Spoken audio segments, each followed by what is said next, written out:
Presiden Media Jabatan Bomba dan Penyelamat Perak baru saja selesai sebentar tadi. Dan kita pada jam ini nak teruskan saja bersama dengan pengarah JBPM Perak iaitu Puan Sayani Saidon untuk membawakan perkembangan yang mutakhir berkenaan dengan insiden kebakaran melibatkan pasaraya itu. Puan, terima kasih kerana meluangkan sedikit masa Puan bersama dengan kita pada jam ini dan semestinya penonton nak tahu apa perkembangan terkini melibatkan lokasi yang terlibat dalam kebakaran ini. Puan. Ya, terima kasih kepada Asro Awani.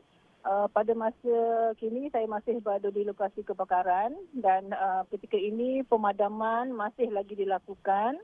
Tetapi api telah pun kita dapat menyebabkan api telah pun dapat dikawal. Cuma punca api masih lagi ada dan kita sedang melakukan pemadaman secara defensif ya. Kita melakukan pemadaman daripada luar bangunan dari bahagian sebelah kanan dan juga di sebelah kiri bangunan. Di mana di bahagian hadapan tadi kita telah berjaya padam dan sebenarnya semasa kita berjaya memadam bahagian kanan tadi kita telah cuba untuk melakukan pemadaman secara ofensif dengan kita menghantar satu pasukan membuat saizap ke dalam bangunan dan ketika itu diketuai oleh Ketua Balai Bomba Meru dan dikatakan bahawa keadaan sesuai untuk melakukan pemadaman secara ofensif. Jadi saya telah menghantar satu pasukan tambahan untuk membantu pemadaman dalaman. Semasa pasukan yang melakukan pemadaman secara ofensif itu melakukan pemadaman, telah berlaku runtuhan dinding ya, dari runtuhan dinding di sebelah kanan daripada pandangan hadapan Mairin ini menyebabkan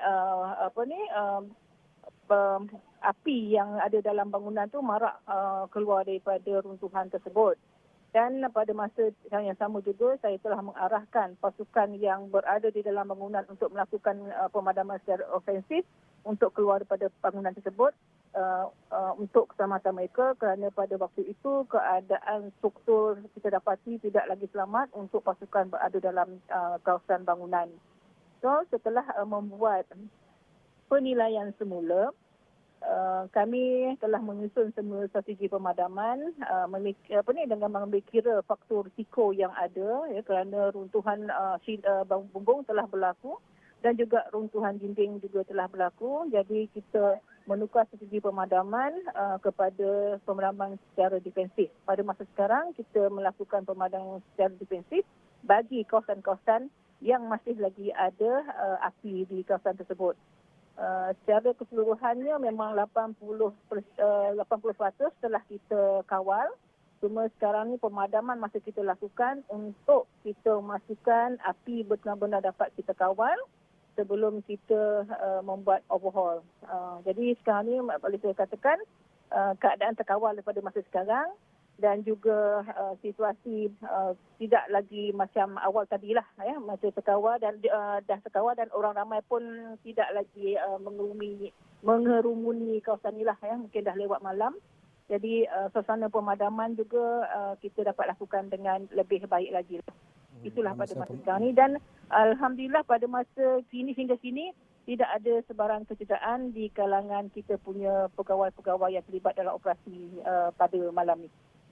Itu antara beberapa perkembangan terkini yang dibawakan oleh pengarah JBPM Perak Puan Sayani Saidon. Dan kalau kita nak tanya satu soalan tambahan kepada Puan ketika ini yang sibuk melakukan pemadaman bersama dengan anggota yang lain, mungkin dalam gerak kerja pasukan bomba yang dilaksanakan di lokasi itu setakat ini mungkin ada sebarang perkembangan berkenaan punca tercetusnya kebakaran itu pun. Mungkin ada sedikit siasatan awal dijalankan oleh pihak bomba tadi, ada mengenal pasti sebarang punca atau faktor menyebabkan kebakaran tercetus di pasaraya besar itu, Puan.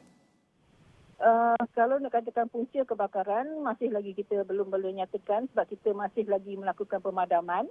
Namun demikian daripada maklumat awal daripada penyelia yang hadir untuk kebakaran ini pada peringkat awal adalah kebakaran tersebut dilakukan daripada main switchboard. Kita menerima panggilan berkenaan dengan asap daripada main switchboard Tetapi semasa kita tiba di ke tempat kejadian lebih kurang pukul 7.25 petang, tidak berlaku kebakaran lagi pada masa itu dan pasukan bomba telah membuat pemeriksaan di bahagian belakang di main switchboard tersebut dan pada masa itu juga telah berlaku blackout dan pengunjung dan juga pekerja-pekerja Maidin telah melakukan pengungsian, telah keluar daripada bangunan.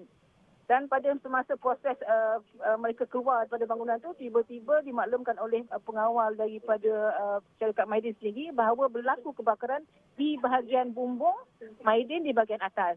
Jadi apa yang boleh saya nyatakan bahawa kebakaran ni atau tercetus di bahagian atas dan dimaklumkan oleh pihak pengurusan Maidin sendiri bahawa di bahagian atas itu terdapat ada solar panel di bahagian atas tu. Tapi punca saya tak boleh nyatakan secara kerana kita masih lagi akan membuat penyiasatan, forensik akan melakukan penyiasatan menyeluruh pada selesainya daripada kita punya operasi pemadaman ini. Juga Puan, difahamkan lokasi itu berada di satu lokasi yang mana berpendudukan tinggi, mana kawasan sekitarnya adalah rumah-rumah penduduk.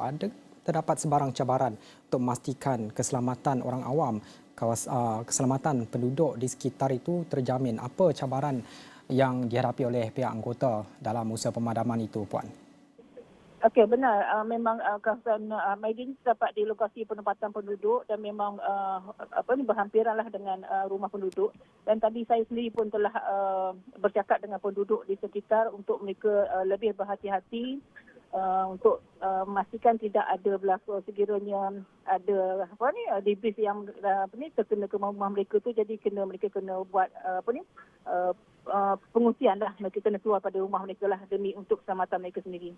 Dan ini kita telah pastikan dan kita telah membuat pemantauan secara menyeluruh lah untuk memastikan keselamatan penduduk yang berhampiran dengan bangunan yang terbakar ni adalah selamat.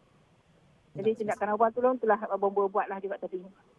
Ya, semestinya kita ingin memastikan segalanya berjalan lancar, usaha pemadaman itu dapat dikawal sepenuhnya 100% dengan tumpuan utama diberi kepada keselamatan penduduk yang tinggal berdekatan, dan kita akan terus memantau berkenaan dengan insiden di lokasi melibatkan Maidin di Manjoy, Perak, yang mana bersama kita sebentar tadi adalah pengarah JBPM Perak Puan Sayani Saidon. Apapun kita akan bawakan perkembangannya dari semasa ke semasa.